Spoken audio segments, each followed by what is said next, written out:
بخاری رحمه الله مبارک با تذکرہ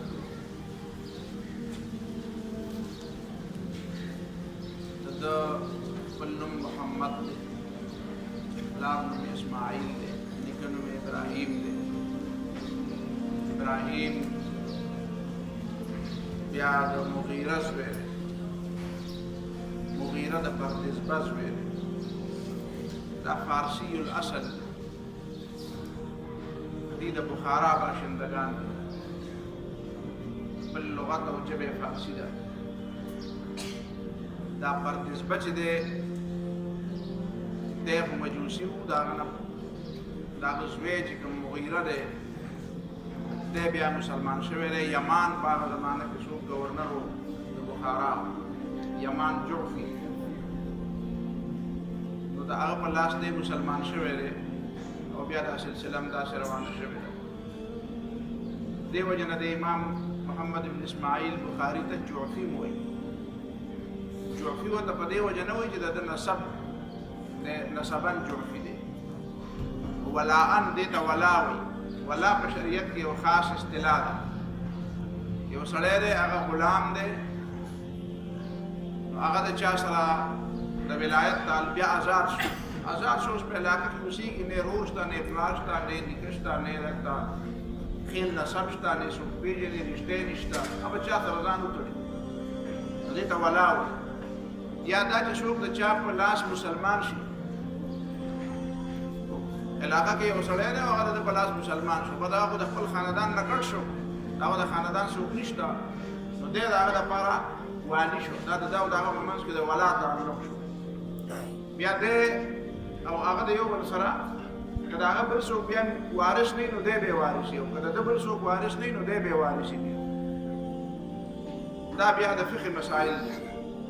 نو دا د محمد بن اسماعیل بخاري رحمه الله نیکه چې و پردیزبه، د هغه زوی مغیره، نو هغه په دې باندې جعفي، یمان جعفي په لاس مسلمان شوی. بیا راځو د خاندان انتهایی پاک خاندان، پاک خلق همدغه بخارا کې اوسېده. د امام محمد بن اسماعیل دا پلار اسماعیل چې و دا ډېر لوی محدث و، ډېر لوی عالم و. دی په خپله د امام مالک شاګرد هم دی، د دا پلار په خپله ډېر لوی عالم دی. په هغه زمانه کې داسې نه وه چې یو سړی علم وکړو نو بس دا پوره دی د خاندان دپاره. بیا به یې کوشش کوو چې بچی یې معلم شي، او بچي به کوشش کوو چې زما بچی یې معلم شي. د ده دا پلار چې دی دا عالم هم و، انتهایی عابد او انتهایی نیک او صالح او متقي انسان. چې کله دی وفات کېده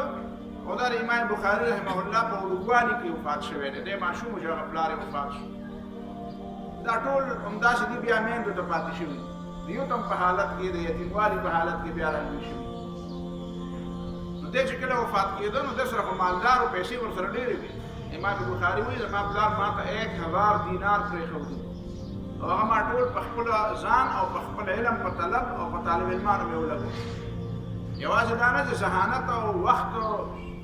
او خپل صلاحیتونه د اسلام لپاره وقف کړي، خپل مال یې اسلام لپاره وقف کړی. خو د ده پلار دا خبره کړې وه چې زما ته معلومه نه ده چې زما په دې مال کې به چېرته 1 روپۍ حرامه یا شکمنه وي. یعنې موږ دا خبره نه شو کولی. کېدای شي چې سړی په نوکرۍ کې، سړی په کاروبار کې، په پیسې په تلو راتلو کې څه نه څه مسله راغلي خامخا، خو داسې په یقین سره دا خبره کول چې زما په دې مال کې 1 روپۍ حرامه نشته، دا ډېر ګران کار دی.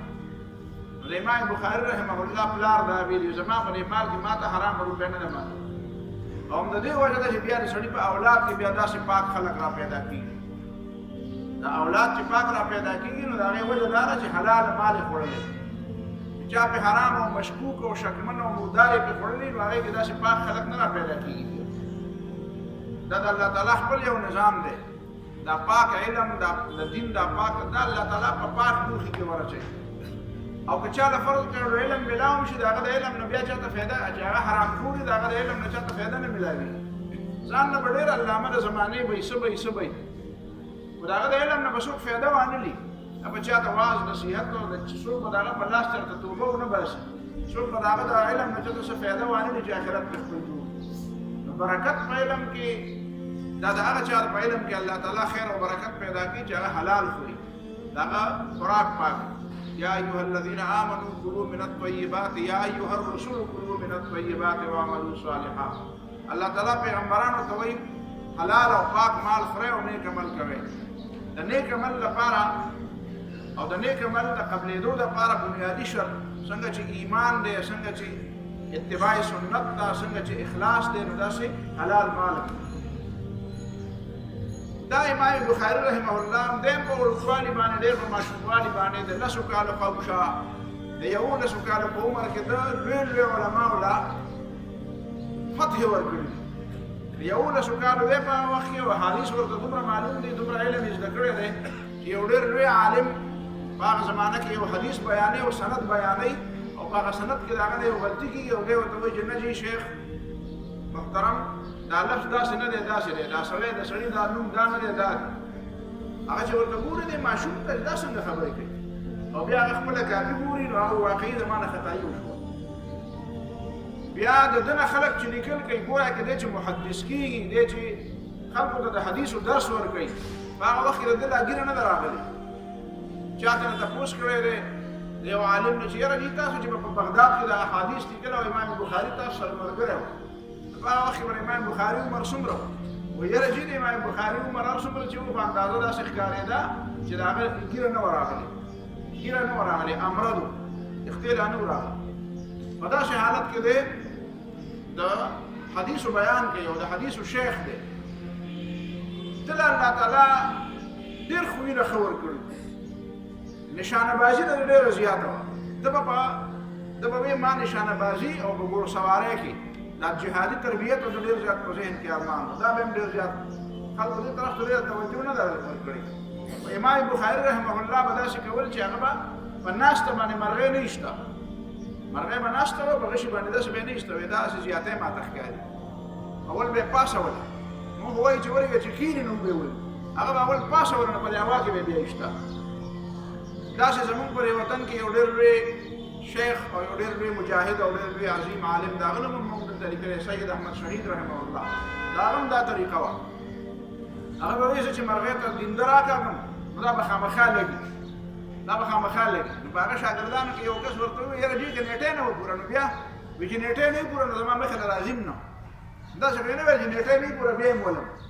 وایي چې نیټۍ نه یې ګوره هغه زما مخې ته نه راځي، زما مخې ته راغله دی به نیټه پوره یې کړي. داسې په هوا کې به مرغۍ ایسته. دا صلاح الدین ایوبي رحمه الله خو د به داسې سکه د لاس دا څلورنیزه تانیز پخوا دا ماشومان یې اوس نه پېژني، داسې د هغه سکه به وه. اوس خو دا د 5 روپو هغه سکه هم داسې د سکه ده.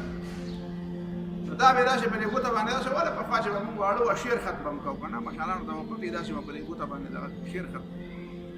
نو ده به داسې د سکه داسې اوچته کړه او په هوا کې به بیا په لینده ایسته او په دې من به یې سوری کړه. دا هغه علمي داسې چلوي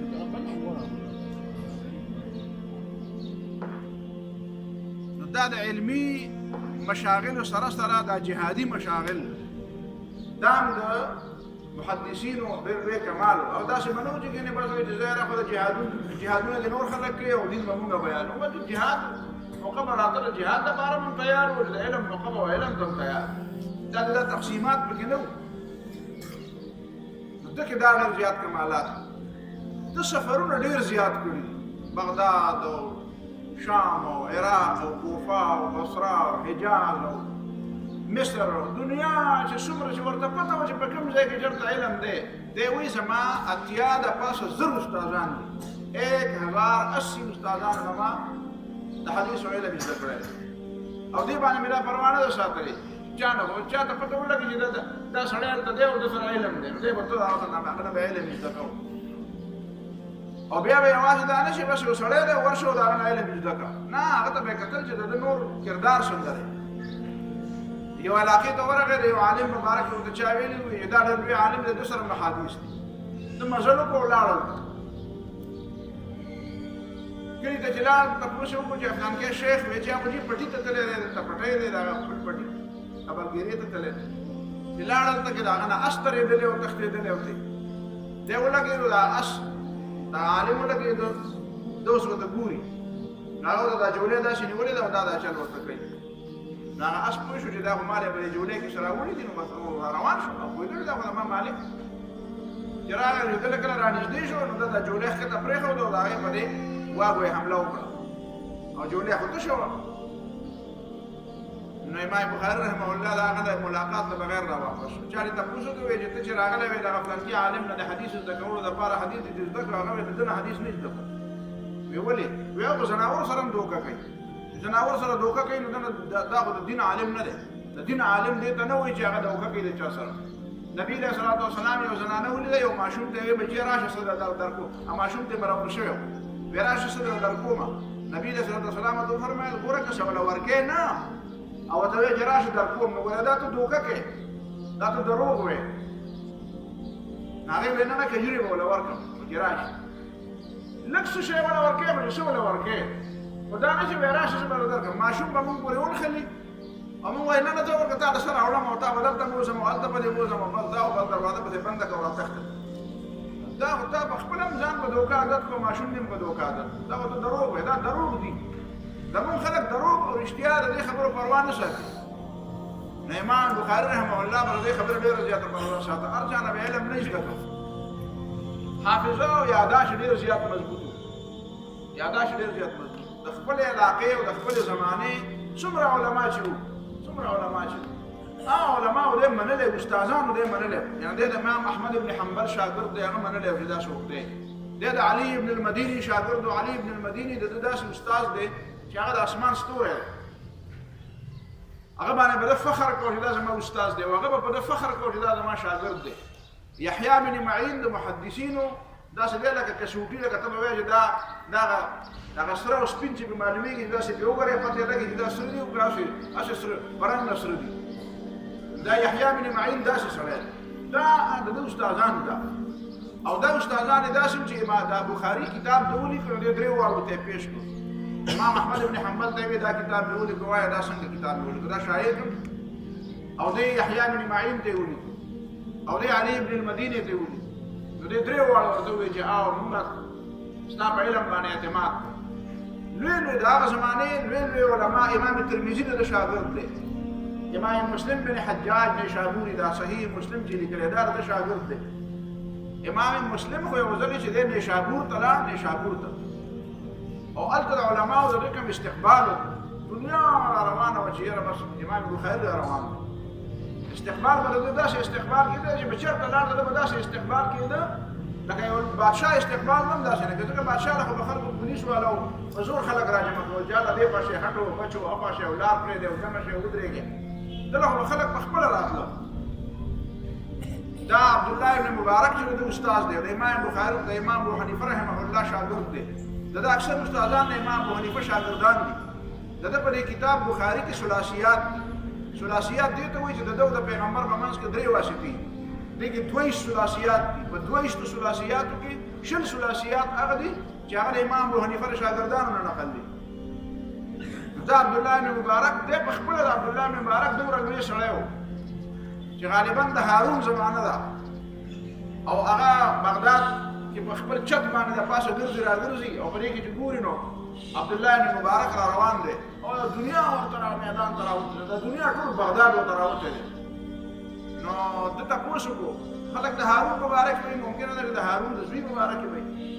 تپوس یې ترې وکړو وایي دا څوک دی هغه وینځ یې تپوس وکړو وایي دا څوک دی وایي یاره څوک خراسانی به وي نو هغه وایي نه څوک خراسانی نه اصل بادشاه دغه دی ته خو نه یې بادشاه تا له خو خلک په زور راوړي خلک بادشاه دغه دی چې خلک د هغه د یو دیدار دپاره چې هغه را میدان ته شي نو دنیا ورته ورماتوي چې په زړونو باندې بادشاهي کوي داسې خلک د ده استادان هغې دا منلی و دا مسلم بن حجاج دی چې نیشابور ته لاړ او امام مسلم د ده نوم خو یې اورېدلی و چې علم یې وکتل د ده چې حدیث به چا وی او ده به د هغه حدیث کومه ترجمه کوله او د هغې به یې کوم سند بیانول او د هغې به یې کوم متعلقات بیانول نو هغه امام وی مسلم رحمه الله راغی ولې پرې تندي باندې ښکل کړو او بیا ورته وی چې دعني اقبل رجلیک اوس مې زړه غواړي چې دا خپې دې ښکل کړم لکه ډېر زیات د سړي احترام څوک کړی وي چې دا خپې دې ښکل کړم ځکه چې ته د استادانو استاد او د محدثینو محدث دا بل الله تعالی یو ډېر لوی کمال ورکړی په دې کې د الله تعالی خپل یو غیبي مدد هم و د پلار مور هغه تربیت او هغه اصلاح چې تا ته مونږ وایي چې پلار وایي چې ما حرام نه دي خوړلي دا په ماشوموالي باندې چې دی کله پیدا شو نو لږې ورځې بعد دی ړوند شو دواړه سترګې ړندې شو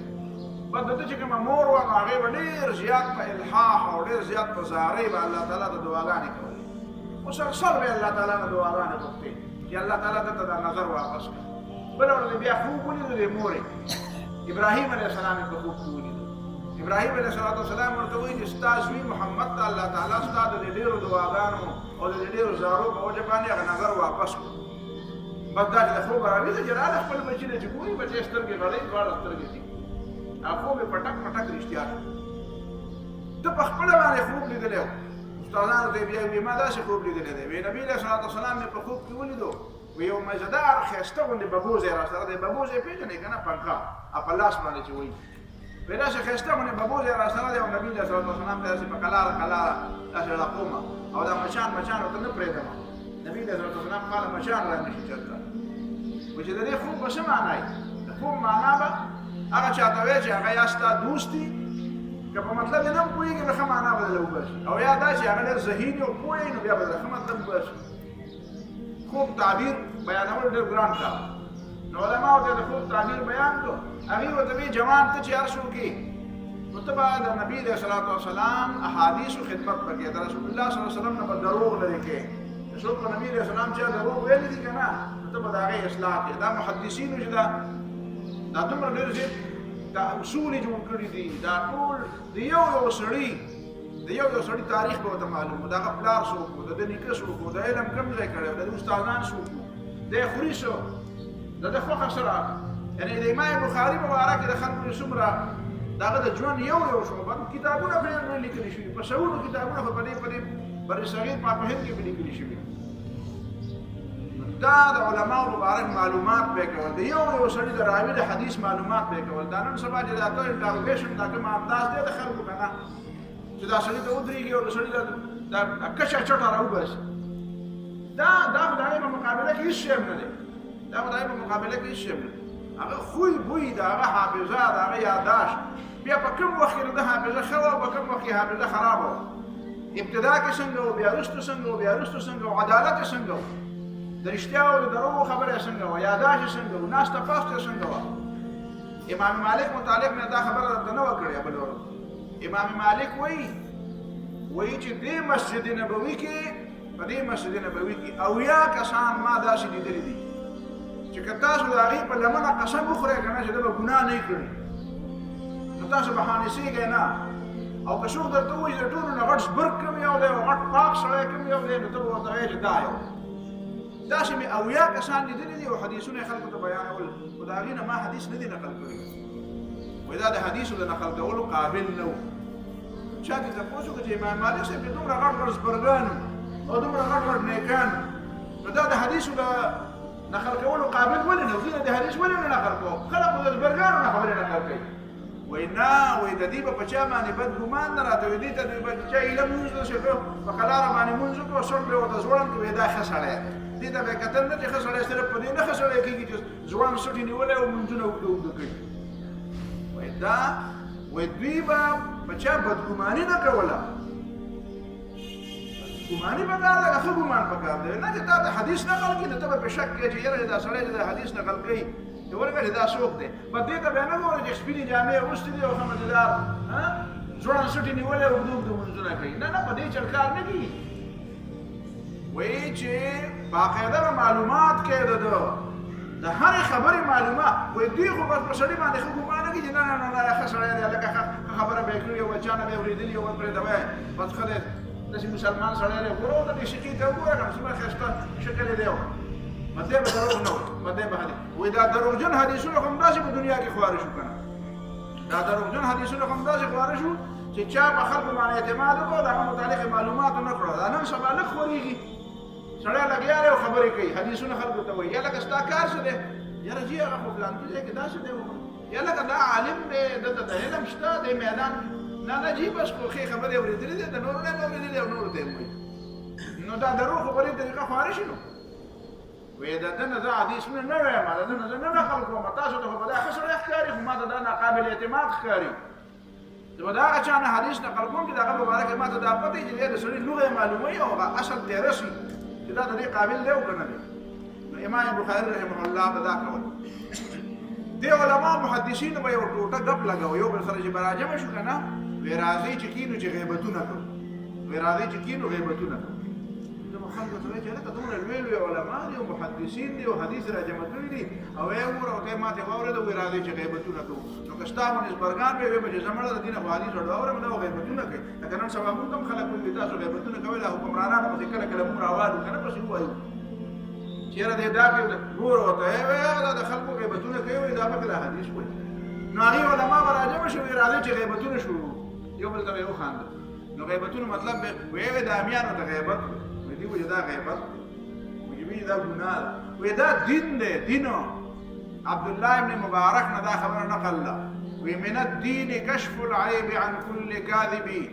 وی دا دین دی چې کوم سړی دروغجن دی او د علم اهل نه دی او د خلکو ته ځان د علم اهل ګڼي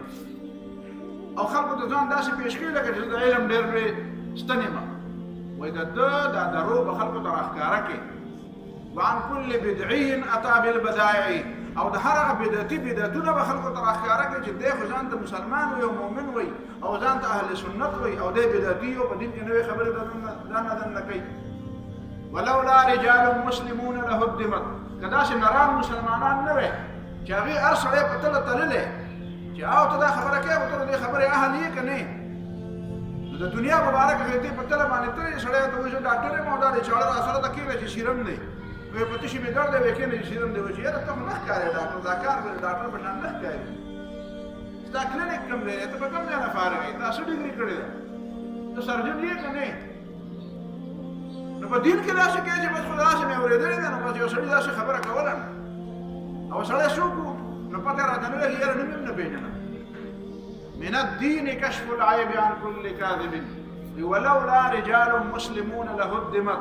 که داسې نران مسلمانان نه وی چې د چا نه یېرېږي نه سیده خبره کوي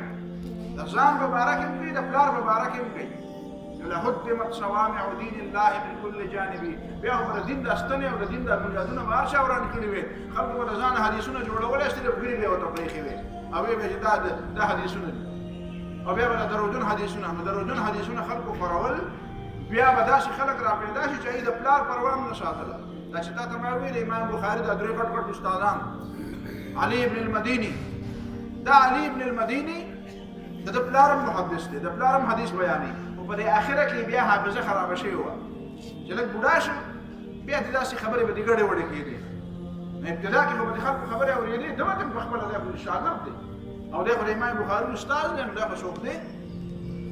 نو یو ځل یو سړی راغی او د دې علي ابن المديني دروازه یې وډبوله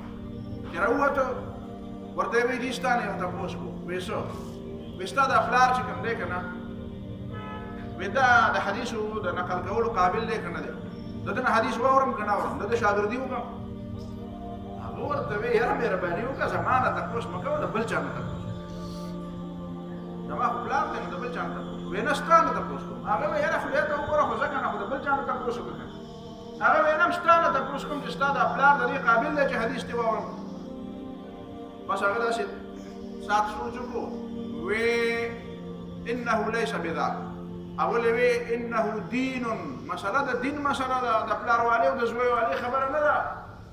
زما پلار د دې خبرې قابل نه دی چې د هغه ته حدیث واوري زه په مخه ما واورم هغه به درس نه کوي وی زما پلار د دې خبرې قابل نه دی ته به ووایې د خپل پلار مبارک زما پلار د دې خبرې قابل نه دی دا د دین مسله ده دین ما په دین باندې دا دین ځان ورکړی دی دا امام بخاري رحمه الله به دا کو په خلکو راجمع شي علما به راجمع شي چې غیبتونه شروع وکړو غیبتونه وی دا فلانکې سړی چې هغه فلانکې کې لیکي دی او هغه فلانکې حدیث چې بیان کړی دی ستاسو دا خیال دی دا داسې وایي وی دا وایي د فلانکې نه مې نقل کړی دی فلانکې ته په خپلو سترګو لیدلی هم نه دی وی دی خو فلانکې ورځ فلانکې خو په فلانکې علاقه کې او دی په فلانکې وخت په فلانکې علاقه کې او دی په هغه وخت د دونه کلونو او هغه په هغه وخت د دونه کلونو او هغه په هغه وخت کې پلان کې ته دی او دی چې وایي چې دا د ژمي موسم او دا د اوړي موسم او دغه پلان کې جګړه چې شوې وه او هغه پلان کې چې او د پلان کې واده چې په هغه موقع مې لیدلی وایي په هغه موقع باندې خو هغه په پلان کې دی کې او دی وایي زه هلته تللی وم داسې به ورپسې ښه لکه دا پر وکیلان پر عدالتونو کې جرح نه کوي داسې جرح به کولې دا به یو بل ته وایي چې دا دی وګوره نو دې وایي دا خلک وایي دا عام خلک وایي چې دا ګورې دا مولیان دي غټ غټ او دا په جومات کې ناست او غیبتونه کوي وایي دا د دین کار کوو مونږ دا مونږ دین بچ کوو چې داسې خلک بیا د خلکو د دین بیان نه کوي چې هغه د دین د بیانولو لایق نه وي نو دا د امام بخاري رحمه الله ډېر لوی حافظه او ډېر لوی بغداد ته چې کله امام بخاري لاړه د بغداد خلکو خو د امام بخاري نوم اورېدلی او دا د دنیا ورته راوړل عقیده ده درسونه دی په ځای درسونه بند شو ټوله دنیا راغله او بس امام بخاري ته کېناسته ټوله دنیا امام بخاري ته کېناسته خلک راغلل وایي چې امتحان ته اخلي نو د هغه ځای علماو 10 کسان تیار کړي 10 کسان او د 10 کسانو ته حدیثونه الټا بیان کړي الټا دا د ما بل ورځوي سند او روایت لکه دا حدیث د حضرت عمر رضی الله تعالی عنہ نقل له حضرت عمر فاروق نه چې انما الاعمال بالنیات نو دی به دا د ابو هريره رضی الله عنه نقل له چې انما الاعمال بالنیات دا انما الاعمال بالنیات سره به ابو هريره ولګو او د حضرت عمر رضی الله عنه روایت سره به یو بل روایت ابو هريره روایت نقل نو دا لس حدیثونه یو ته یاد کړو او داسې بل ته الټا یاد کړو داسې بل ته او خلکو دا جمع غړو ناشته دنیا ناشته او یو سره راغی امام بخاري صاحب یو څو حدیثونه دي راته یاد دي ته ووایه دا راته معلومات وکړه حدیث مې اورېدلی دی فلان کې د فلان کې نه او فلان کې د فلان کې نه او نبي علیه السلام داسې فرمایي ده به وایي دا حدیث ماته نه دی معلوم نو بیا به وایي ښه جي دویم حدیث دی نو هغه بیا مو ته الټه ووایي نو امام بخاري به وایي دا خو ماته نه دی معلوم نو بل به ورته ووایي نو بیا امام بخاري وایي دا خو ماته نه دی معلوم نو ده به 10 حدیث اخلاص نو بیا به هغه بل راغی نو هغه به وایي چې هغه به اولنی حدیث بیان کړي هغه به یې الټه بیان کړي امام بخاري به وایي دا خو ماته نه دی معلوم تاسو وایئ چې یو سړی وي چې دومره غټ عالم دی او حدیثونه خلک بیانوي او دوی ماته نه دی معلوم دا عامیان به په خپل منځ کې خبرې شروع کړي څه وایي نو وایي ماته نه دی معلوم دا یو نه دی معلوم دنیا خلک ته پوښتنه کوي ماته یو نه دی معلوم دا ماشي خلک وایي دومره غټ سړی دی سل حدیثونه په دې طریقه وایي وی اخلاص شو خبره وي نو څه پوښتنه کوي وي نه هغه اولنی سړی ته وي تر افاسه وی تا چې کوم اولنی حدیث بیان کو اولنی حدیث هغه داسې نه و داسې بیا به تا چې کوم دویم حدیث بیان کړو هغه داسې نه و داسې بیا به تا چې کوم دریم بیان کړو هغه دا نه و دا نو بیا هغه دویم ته راشه بیا تا چې کوم اولنی حدیث بیان کړو هغه داسې نه و داسې او دا سل واړه حدیثونه په دې طریقه باندې خلکو د خپلو تواضع پاتې کوي دا امام بخاري دی نو بیا خلک د سره راجم شو بیا امام بخاري رحمه الله خلاف بیا امام زهلي او عالم نه هغه خلاف بیا پروپاګاندا بیا د خلق القرآن باندې مسله کې د پرون چې مې د خلق القرآن باندې بحث کړی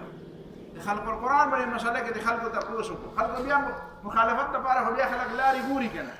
بیا خلک یو بل برداشت کوي نه دا خبره بیا درته کوم بل نن کړي و بیا درته کوم چې بیا خلک برداشت کوي نه خلک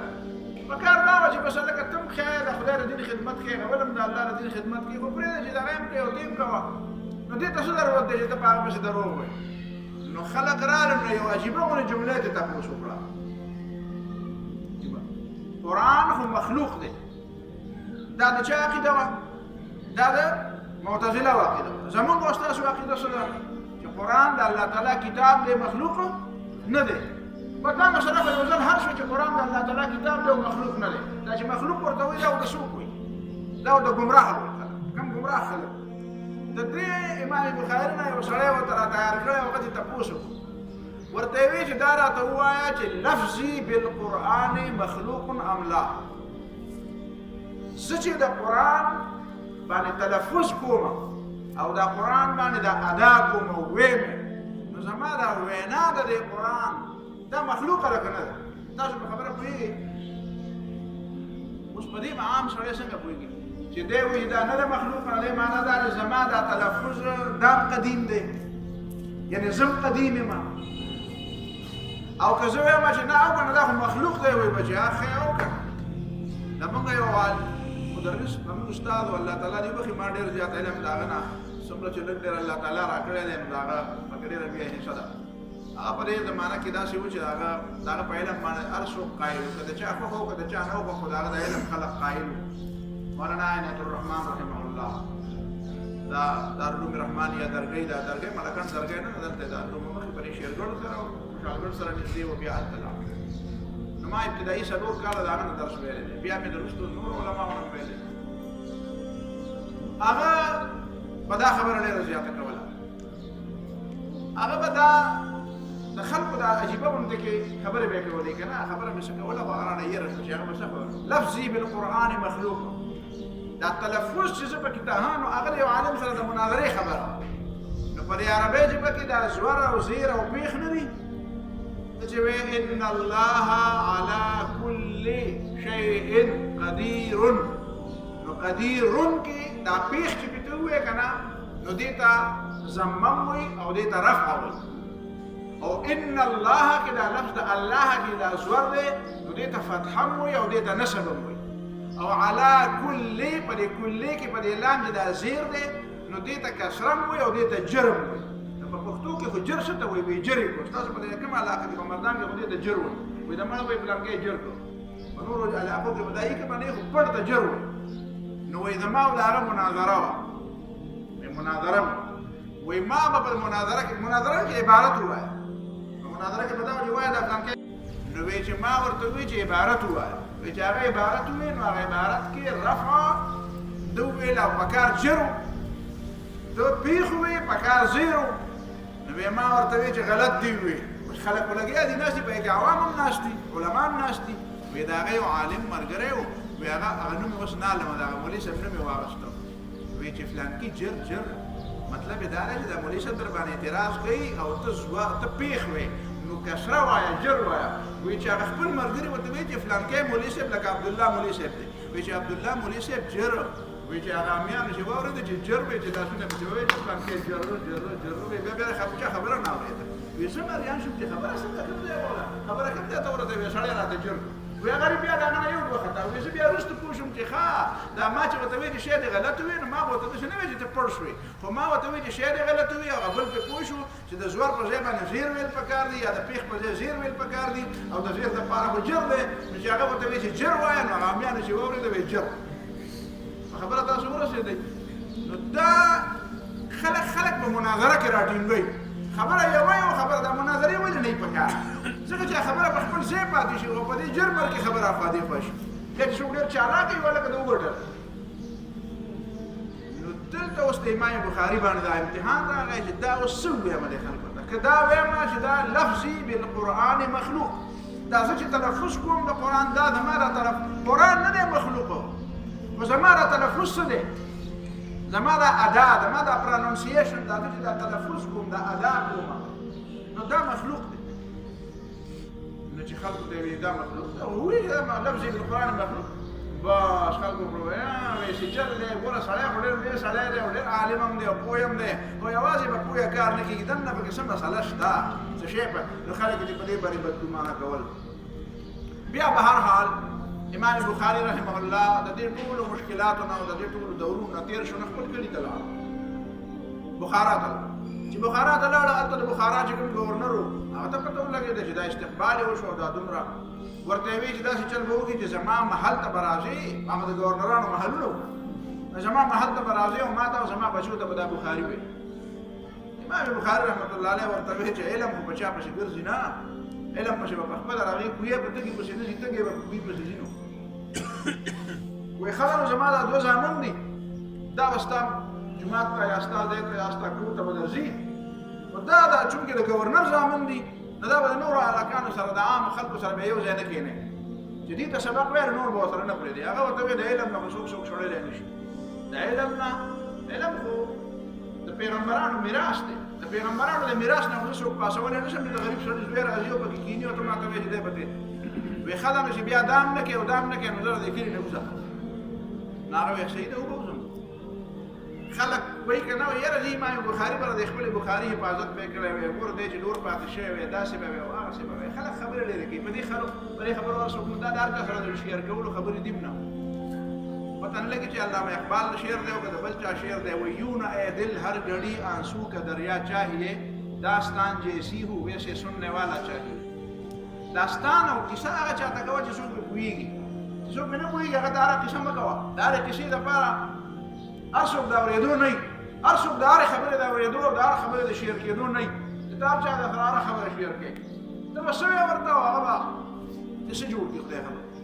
نو امام بخاري د دې بخاري تحفظ کوو، دا بخاري حفاظت په دې قدر باندې هغه پوهېدو. هغه 14 کاله د دې بخاري په لیکلو کې تېر کړي، 14 کاله د رسول الله صلی الله علیه وسلم د روضې په خوا کې به ناست وو، د یو یو حدیث دپاره به یې غسل وکړو، د یو یو حدیث دپاره به یې 2 رکعته نفل وکړو، د یو یو حدیث دپاره به یې باقاعده عطر به یې ولګول، د الله تعالی نه به یې دعا وغوښته چې دا باب قایم کړم که قایم نه کړم، دا حدیث دلته ولیکم که ونه لیکم. نو دا 7397 احادیث بغیر د تعلیقاتو، 7397 احادیث بغیر د تعلیقاتو، دا چې گویا کې د 7397 پیری دې له غسل کړی دی، دې له نفلونه کړي دي او دې له دعا کړې ده او دې په ځان باندې غوښت چې دا د پیغمبر علیه الصلاة والسلام حدیث زه بیانوم او دا لیکم. دا داسې څه وړه خبره خو نه ده. دا حدیث د دې بخاري تحفظ پکار دی، د دې قدر پکار دی، د دې په قدر باندې ته نه پوهېدې، هغه سړی پرې نه پوهېده چې چا ورته دا مشوره ورکړو چې خیر دی ورغلی به وي یاره جي خو یو ټیم باندې یو غنټه نیمه مې د هغه د بچو دپاره دغه کړې وه، نو دا خو به دا وخت باندې دې باندې ته نه پوهېږې، په دې هغه پوهېده. بیا دی لاړ، نو امام بخاري خپل بخاري کلی پرېښود، نو لاړ سمرقند طرف ته لاړ.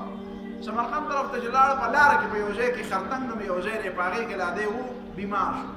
چې بیمار شو، د بیمارۍ په وخت کې ورته د هغه سمرقند کلي خلکو سوال جواب راولېږه، وایي یاره جي زمونږ د کلي خلکو هم په تا اتفاق نه راځي، ځکه چې هلته پروپګنډه خوره شوه، څه به حکمرانانو کار کوو او څه به هغې خلکو کار کوو چې د ده سره یې حسد و. وایي یاره جي دلته هم مه راغله، چې دلته هم مه راغله. نو امام بخاري رحمه الله پر سفر دپاره ځان تیار کړی و، خو بیا یې خپلو ملګرو ته وویل چې یاره ما پرېږدئ. سورلی نه کوش وو او د ځینې روایاتو کې خو دا د تاریخ دا لیکلي دي چې مونځ یې وکړو، د مونځ نه بعد د ماسخوتن د مانځه په ټیم کې یا د ماسخوتن د مانځه نه بعد په دې ټیم کې وفات شو. او ځینې علماو دا لیکلي دي چې نه په نفل یې شروع کړو، په سجده کې اتساع وکړل، او بیا چې سبا له خلکو ته پته ولګېده چې امام بخاري وفات شو، بیا د دنیا را روانه وه. تا ته ما وایي بیا به دنیا را روانه وي که نه، چې کله مړ شي بیا خوار شو کوي ښه سړی، خو چې کله ژوندی وي نو بیا یې خلک قدر نه کوي. نو بیا دومره ډېر خلک راغلل چې د هغه کلي نوم بیا خرطنګ شو، یعنې خلک په هغه زمانه کې خر غټه سورلي وه. اوس هم په مصر او په دې علاقو کې خر غټه سورلي ده، په دې سوډان او په دې علاقو کې خر ډېر اهم ده، هر چا سره خر پکار دی. په داسې علاقو کې چې کوم علاقو کې په دې غرونو کې هم بعضې علاقو کې داسې ځایونه دي چې یا اوبه پرې راوړي، ډنډ ته بېجانې وړي، بل څه پرې لرګي مرګي پرې راوړي، نو غیر د دې نه کېږي. نو خلک به راتلونه بیا ځای نه و د چا دپاره د جنازې. او بیا د امام بخاري رحمه الله د وفات نه بعد د هغه د قبر نه چې کومه خوشبويي تله، نو خلکو به ترې خاورې تښتولې. دا مشهوره خبره ده، په دې باندې د هر چا اعتماد دی، دا بغیر د اختلاف نه دا خبره نقل شوې ده. دا امام بخاري رحمه الله او د ده دا کتاب د دې نراني شان دی. څوک وایي د قرآن مجید نه بعد د سند په لحاظ سره اصح الکتب اسنادن دا بخاري دی، او څوک وایي دا موطا د امام مالک دی. دې کې به هر حال اختلاف دی. بیا د بخاري او د مسلم په منځ کې هم اختلاف دی چې آیا مسلم دی او که بخاري ده. په دې زه بحث نه کوم چې آیا د حدیثو کتاب په صحیح معنو کې د حدیثو کتاب ورته ویلی کېږي نو دا بخاري دی که دا مسلم دی. امام بخاري رحمه الله یو حدیث نقل کوي، نو د هغې دپاره ترجمة الباب قایم کړي، د پاسه یو عنوان قایم کړي، او د هغې عنوان مطلب دا وي چې د دې را روان حدیث نه هم دا مسله ثابتېږي. ځکه خلک وایي چې فقه البخاري فی تراجمه، د امام بخاري فقاهت چې ګوري نو په دې کې ګوره چې د حدیث نه کومه مطلب. یو حدیث به 18 ځله ذکر کړي، 18 ځله به ذکر کړي، یو ځل به په یو باب کې ذکر کړي، بل ځل به په بل باب کې ذکر کړي. ولې؟ ځکه چې په یو باب کې د یو مسله ثابتوي، په بل باب کې د بله مسله ثابتوي، بل ځای کې د بله مسله ثابتوي. صحیح معنو کې دا ده چې دا د فقه السنه کتاب دی. بخاري چې دی د فقه السنه، چې د احادیثو نه به د فقه د مسلو استنباط څنګه کوي. زه په دې حیران یم چې کوم خلک د بخاري خو ډېر زیات تعریف کوي، خو بیا وایي فقه څه ته وایي. نو دا بخاري چې ته یادوې دا په حقیقت کې د فقه کتاب دی، دا د فقه الحدیث کتاب دی، د فقه السنه کتاب دی. ځکه امام بخاري رحمه الله د حدیث نه استنباط کوي. بیا د بخاري پر استنباطاتو کې بیا اختلاف دی. امام بخاری تقریبا په ډېرو ځایونو کې د امام ابو حنیفه رحمه الله سره اختلاف کوي. مشهوره خبره ده قال بعض الناس، ځینې خلک داسې وایي. هغه ځینو خلکو نه مطلب ده د امام ابو حنیفه رحمه الله باندې خبره کوي. امام ابو حنیفه رحمه الله باندې چې کله دی رد کوي نو په هغه وخت کې بیا ګوره امام بخاري رحمه الله د امام ابو حنیفه رحمه الله د فقاهت فرق به تا ته ښکاري. د دې دومره باوجود چې د امام بخاري دومره عظیم انسان دی، دومره پاک دی، دومره عظیم دی چې هر څوک ورته عظیم وایي. دا په خپل ځای پرون مې تاسو ته یوه خبره کړې وه، پرون کابل ورته ما چې فضیلت جدا شی دی، دلیل جدا شی دی. فضیلت دلیل نه دی. په دې خبره کې تاسو پوه شوي یې، بیا به ما په دې اوسنۍ خبره پوهېږي چې د دې باوجود چې امام بخاري ډېر عظیم انسان دی، خو چې کله دی په امام بخاري په امام ابو حنیفه باندې رد کوي او ته هغه ځای ګوري، نو والله تعالی اعلم چې د امام ابو حنیفه رحمه الله خبره یوه او د بل شانتې ګڼلي. د امام ابو حنیفه خبره بل شانتې ګڼلي، نو دی په خبره باندې رد وکړي. د دې وجې نه په ډېرو ځایونو کې حقیقت داسې دي چې د امام بخاري د حدیث نه کوم مطلب اخلي، نو هغه مطلب د امام ابو حنیفه خلاف نه ځي، خو د ده دا خیال چې دا مطلب د امام ابو حنیفه خلاف ځي. نو د دې ټولو خبرو د احترام باوجود د چا سره اختلاف کول. ګوره په دې ټولو احنافو مدرسو کې بخاري ویلی کېږي او د بخاري ختم هم کېږي. کني پکار دی د مسند ابي حنیفه ختم کېدی، پکار دی د موطا امام محمد ختم کېدی، پکار دی د موطا امام مالک ختم کېدی، پکار دی د طحاوي ختم کېدی. طحاوي حنفي عالم دی لیکن ختم د امام بخاري کېږي. دې مطلب او خلک موږ ته وایي یاره دا تاسو کې وایي په دې علماو کې وسط نظري نشته. په دې علماو کې چې وسط نظري نه وی، نو هغه بخاري چې استاد یې لولئ او اتلس ځله امام بخاري په امام ابو حنیفه ردونه کوي او خلک د هغې په منځ کې محاکمې کوي چې د امام بخاري دا مطلب دی، د امام ابو حنیفه دا مطلب دی، او د هغې باوجود هم د بخاري قدر هم کوي او بخاري لولئ او ختم هم د بخاري کوي. نو ته څنګه وایې چې په خلکو کې څه نشته، وسط نظري پکې نشته. پکار دا وه چې کوم احناف مدارس دي هغې د طحاوي ختم کولی، د بخاري بغیر د طحاوي ختم کولی. خو تاسو چې هره مدرسه کې ګورئ نو ختم به د بخاري کني، د بخاري په ځای به یې لږه دونه مدام د بخاري ختم کړو، د مسلم ختم کړو، د ترمذي ختم کړو، د ابو داود خو دا د حدیثونو کتابونه نه دي. بله خبره دوه درې خبرې ته زه لنډې کوم، هغې ته لږ وخت کېږي. ځینې وخت کې به داسې وشي یو حدیث به راشي، موږ به یو حدیث پېښ کړو، بل سړی به حدیث پېښ کړي، یاره بخاري کې خو دا حدیث دی. نو زه ورته وایم چې هلکه دا هم حدیث دی او دا هم حدیث دی. دا څه مطلب دی ته چې کوم حدیث په بخاري کې دی نو دا د منلو دی، او چې کوم حدیث په بخاري کې نه دی نو دا د منلو نه دی. دا خبره چا کړې؟ دا پیغمبر علیه السلام دا خبره کړې. یعنی په نورو الفاظو زه خبره وکړم نو رسول الله صلی الله علیه وسلم خپل امت ته قرآن مجید او حدیث پرېښي دي، که قرآن مجید او بخاري کتاب یې ورته پرېښی دی. تاسو څه وایئ؟ نبي علیه السلام څه پرېښی دی؟ قرآن یې پرېښی او حدیث یې پرېښی چې امام بخاري نه ولیکلې هم خلکو په حدیثو باندې عمل کوو، او چې امام بخاري ولیکله د هغې نه بعد هم امام بخاري دا نه دی ویلي چې بس یو د الله تعالی کتاب دی او یو د امام بخاري دا کتاب دی، بس د دې دوه کتابونو علاوه د باقي کتابونه نشته. دا خو د امام بخاري د دې کتاب د لیکلو نه بعد هم خلکو کتابونه ولیکل او د هغې نه وروسته مخکې هم لیکلي. لهذا دا خبره په ذهن کې کېنوئ چې دا خبره چې رسول الله صلی الله علیه وسلم څه پرېښودي دي امت ته، نو امت ته نبي علیه الصلاة والسلام قرآن پرېښودی دی او حدیث یې پرېښودي دي. که حدیث په بخاري کې نوم حدیث دی، که حدیث په ترمذي کې نوم حدیث دی، که حدیث په طحاوي کې نوم حدیث دی، او که حدیث په موطا امام مالک کې نوم حدیث دی. موږ حدیث د حدیث په طور باندې منو، په دې ایمان دی. دا یوه خبره. دویمه خبره دا ذهن کې کېنوئ چې دا خبره خو ټیک ده چې زما په امام بخاري باندې اعتماد دی چې امام بخاري یو حدیث ته ویلی دی او د هغې نه یو مطلب اخیستی دی. نو دا اعتماد ته تقلید وایي. نو دې اعتماد ته اعتماد وي، موږ هم په چا باندې اعتماد کوو. موږ په امام طحاوي باندې اعتماد کړی دی، ما په زیلعي باندې اعتماد کړی دی، ما په عیني باندې اعتماد کړی دی، ما په ملا لقاري باندې اعتماد کړی دی. دا اعتماد غلطي چې ته وایې چې هلکه په زیلعي اعتماد کې دا محدث دی، ته په عیني باندې اعتماد کې دا محدث دی، ته په ابو یوسف او په امام محمد باندې اعتماد کې دا محدثین دي. نو امام بخاري محدث دی، ته په هغه باندې اعتماد وکړه. خو دا مه وایه ما ته چې اعتماد به صرف پر یو شی، زم دا نه وایم چې ته به صرف په زیلعي باندې اعتماد کوې، زم دا نه وایم ته به صرف په عیني اعتماد کوې، ته په ابن حجر اسقلاني اعتماد وکړه. خو دا مه وایه چې د یو یو سړي وویله چې دا حدیث داسې دی او بل سړي وایي چې نه داسې نه دی نو به د یو سړي دا خبره د کاڼي کرښه ده او د بل سړي دا داسې نه ده. مصیبت په دې زمانه کې دا جوړ شوی دی. څه خلک د امام بخاري په باره کې دا رایې لري، حالانکه که دا معلومات وکړي چې امام بخاري په باره کې تپوس وکړي چې امام بخاري په خپله مقلد دی که دا مجتهد دی. دی وایي نه چې دا مقلد نه دی، ما وایي چې مقلد نه دی نو مجتهد دی. ته وایي او مجتهد دی. ما د ده د اجتهاد اصول په کوم کتاب کې ذکر شوي؟ دا ته خو ما وایي امام ابو حنیفه مجتهد دی. د امام ابو حنیفه د اجتهاد اصول د امام محمد رحمه الله په شپږو ظاهر الروایت کې نقل شوي. ظاهر الروایت پېژنئ؟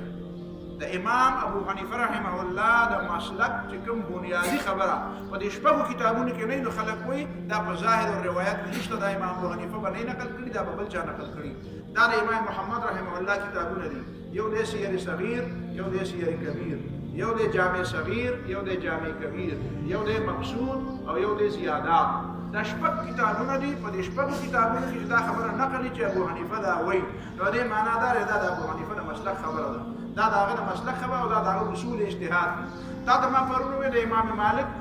د امام احمد بن حنبل، د امام شافعي. امام شافعي الرساله لیکلې دا د هغه د اصول فقه او د اصول استنباط او د اصول حدیث کتاب دی. نو د امام بخاري رحمه الله په اصول استنباط او په اصول فقه کې چې کوم ته دی مجتهد دی. نو مجتهد دی، نو چې مجتهد دی نو د اجتهاد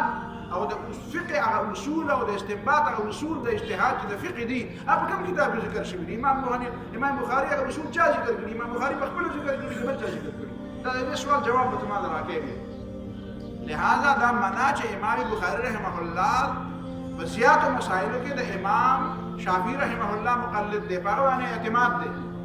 په ډېرو مسلو کې د امام ابو حنیفه رحمه الله باندې اعتماد کوي. د عامو خلکو ته دا خبره پته نشته. یو مجلس کې 3 طلاق واقع کېدل، 3 طلاق دي که یو واقع کېږي، دا مسله د پخوانه اختلافیه ده. یو مجلس کې یو سړی ښځې ته ووایي، په یو مجلس کې ناست دی او ښځې ته وایي طلاق یې طلاق یې طلاق. دا طلاق 3 دي که یو دی؟ نو امام ابو حنیفه رحمه الله او عام علما تمام، امام مالک، امام احمد، امام شافعي، امام ابو حنیفه، دا ټول خلک وایي 3 دي او یو. زمونږ د اهل حدیث ملګري زمانه خفه کېږي نه، په دې برطانیه کې به ما د اهل حدیث ملګرو سره ډېر ملګري وو، ګپ هم لګوو، ورسره علما وو، په یو مجلس کې به کېناستو. دا کوشش کوو چې دا اختلافات ډېر نه شي، نو هغې سره به ما یو ګپ لګوم.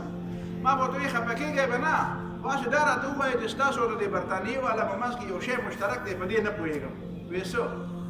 ما ورته وایي خدای یو دی او برطانیې والا وایي یو هم دی او 3 دي، نو یو ته 3 وایي. خدای یو دی نو برطانیې والا عیسایان دي، نو هغې یو خدای ته څه وایي؟ 3 ورته وایي. او طلاق په یو مجلس کې 3 او تاسو ورته وایي یو دی، نو هغه یو ته 3 وایي او تاسو 3 ورته یو وایي. دا ستاسو په دې منځ کې داسې څه موافقت کوم ته کېدی چې د دې څه مطلب دی؟ په خبره پوهېږئ تاسو؟ تاسو ته مطلب ونه رسېږي، فن ته وانه بسته پیژاو. ما ورته وایي چې هغه یو خدای ته 3 وایي، نو چې ته تپوس وکړې چې خدای خو یو دی، وایي نه یو دی او 3 دی او 3 او یو شی دی. 3 او یو 3 او تاسو ته چې وایي چې هلکه 3 ځله مې ورته وایي چې طلاق یې، او ته وایې 3 ځله مې ورته وایي چې طلاق یې، خو خیر دی دا یو دی، نو ما هغه 3 ورته هغه یو ته 3 وایي او ته 3 ورته وایي. دا څه قیصه ده په تاسو باندې؟ خاندل به وایي بله دې نه راته کښېنه خبرې به کوو، دا چل دی د جواب به نه وله دې خبرې. نو دا طلاق ثلاثه چې دا نن درته ووایي چې هلکه دا 3 طلاق یو واقع کېږي، په دې نور تفصیله خو د فقه مسله ډېره اوږده ده. ته د داسې مولوي صاحب نه چې هغه تا ته وایي چې نه مړه دا حناب داسې د ځانه وایي، دا امامان د ځانه لګیا دي، 3 طلاق د ویلي دي خو دا یو دي، او دا ستا ښځه د پروا مه ساته، رجوع ورته وکړه. ته چې لږ غونې تپوس وکړه ورته وایي مولوي صاحب په دې کې د امام بخاري څه رایه ده؟ نو دی به دا غوږ داسې وګورئ، ځکه چې د ده د مذهب رایه خو دا ده چې 3 یو دي، او د امام بخاري رایه دا ده. امام بخاري په کتاب الطلاق کې باب قائم کړی دی، باب من اجاز الطلاق الثلاث. دا باب دی په بیان د هغه چا کې چې د حدیث نه دا خبره معلومیږي چې 3 طلاق سړی په یو مجلس کې ورکړي نو دا 3 شي. نو وایي د امام بخاري مسلک دا دی.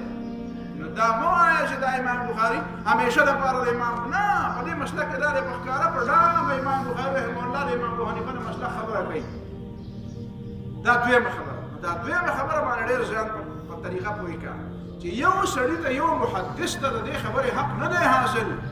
چې هغه دا ووایي چې ما کوم حدیث ته ووایي چې دا داسې دی، نو دا باقي خلکو ژبې بیا بند دی. نور به څوک داسې نه وایي داسې نه دی. په دې زمانه کې یو مولوي صاحب دی، ډېر غټ مولوي صاحب دی، او هغه چونکې د هغه په شا باندې خو ډېر قوتونه دي، خفه کېږئ به نه، ډېر قوتونه دي. نو بس هغه په هر ځای کې چې ته نېټ کولاو کې موږ شامله کولاو. شامله د حدیثو یو 15,000 14,000 کتابونه په حدیثو دي. موږ ځان په خپل لپټاپ کې هغه ایښودې ده، عینه فایده اخلو. 15,000 کتابونه دي پکې، او دا مصوره هم ده پکې. مصوره دا مطلب دی چې د کتابونو تصویرونه ایستلي دي چې دا لیکلي دي، دا لیکلي د هغه اصل مطابق دي که نه دي مطابق. دا مطبوع کتابونو تصویرونه مو سره راغلي چې درته دی وایي دا خبره داسې ده، هغه په مطبوع کې موږ وګورو چې اول ته ده که نه ده، که نسخه مو سره نه وي. نو هغې کې چې ګورې نو فلانکي وایي دا حدیث ضعیف، بس چې فلانکي ورته وایي دا حدیث ضعیف دی، نو به دا یاره جي دې فلانکي له دا حق چا ورکړی دی چې زه ورته ضعیف ووایم نو دا به ضعیف وي. بل چاته د دې خبرې حق نه، نور خلک به خولې بندې ساتي. دا په علم باندې اجاره داري نشته. په دې ځان پوهېږي. هر یو سړي ته حق حاصل دی چې هغه علم حاصل. سړی ډاکټر ووایي هلکه په دې ډاکټرانو باندې پابندي، هلکه چې فلانکي ډاکټر وویلی چې دا مریض داسې دی نو دا چې دا دوايي ده، او باقي ډاکټران به ټپ نه کوي، بس خبرې به نه کوي. دا ته منې نه منلی، خبرې منې کېدو خبره ده. فلانکي وکیل چې فلانکي جج چې وویل نو به داسې نه، ته به خبرې نه کوي. بس فلانکي ورته ویل دا داسې ده. دا اجاره داري مه قایموه یاره، دا کار مه کوه. خلک پرېږده آزاد. کوم عالم باندې د چا اعتماد چې په هغه باندې د دلیل په بنیاد باندې اعتماد وکړي. دا حق تا له چا درکړی دی چې ته د خپل ځان مبارک ووایې یا د بل مبارک ووایې چې ده ورته ووایي چې بس او د ټول یاره جي ما ټول حدیث کنګال کړو، دا صحیح مې ته دې خوا کړو، دا ضعیف مې ته دې خوا کړو، او چې ما ورته ووایي چې دا دې خوا صحیح دي نو به دا به صحیح، او چې ما ووایي چې دا نه جي ته داسې مه وایه، ته دا وایه دا کار ما وکړو، او که بل څوک ورته ضعیف وایي او که څوک ورته صحیح وایي او که څوک ورته حدیث وایي، د دې ځان ته به وایي چې د ضعیف او د حدیث طریقې څنګه دي، څنګه به ورته حدیث وي او څنګه به ورته ضعیف وي. نو دا ځان له اوږد بحث دی. زه پرې دا څنګه پوه کړم؟ د امام ابو حنیفه رحمت الله علیه د امام اوزاعي سره مناظره وه. د چا؟ امام اوزاعي سره مناظره وه. امام ابو حنیفه رحمت الله علیه په مانځه کې رفع الیدین نشته. د عبدالله بن